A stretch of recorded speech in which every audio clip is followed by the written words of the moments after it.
বীর বিপ্লবী শহীদ ক্ষুদিরাম বসুর ১১৭তম আত্মবলিদান দিবস পালিত হল নিজ জন্মভূমি কেশপুরের মোহনীতে পশ্চিম মেদিনীপুর জেলা তথ্য সংস্কৃতি দপ্তরের উদ্যোগে।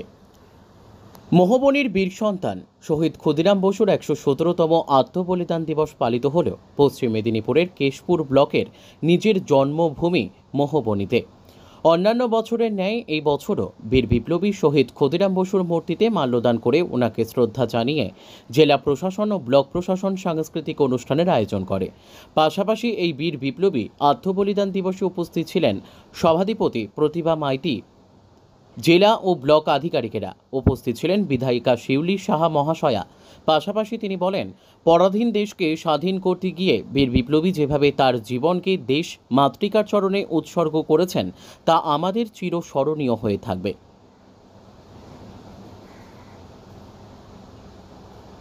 ব্যুরো রিপোর্ট, সত্যের সন্ধানে কেশপুর। প্রথম কথা হচ্ছে দেশবাসীর কাছে আজকের দিনটা একটা স্মরণীয় দিন, কারণ ক্ষুদিরামই দেখিয়েছিল মৃত্যুকে বরণ করতে পারে, কিন্তু দেশ মাতৃকার প্রতি তার যে শ্রদ্ধা, তার যে ভক্তি, সেটা ত্যাগ করতে পারবে না।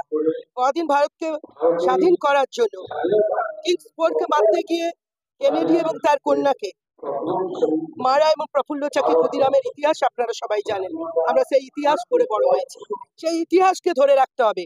আজকে এই প্রোগ্রাম মোহবনীতে হচ্ছে, কেশপুরে তার জন্মস্থান, কেউ বা বলেন হবিবপুরে তার জন্মস্থান, কিন্তু ক্ষুদিরামের এই বাড়ি বা তার জীবন বৃত্তান্ত আমরা যা পেয়েছি বংশপঞ্জিকা, একটা সময় আমরা সেটা তুলে দিয়েছি গভর্নমেন্টের হাতে। বলে মোহবনী হচ্ছে কেশপুরের মোহবনী হচ্ছে ক্ষুদিরামের জন্মস্থান।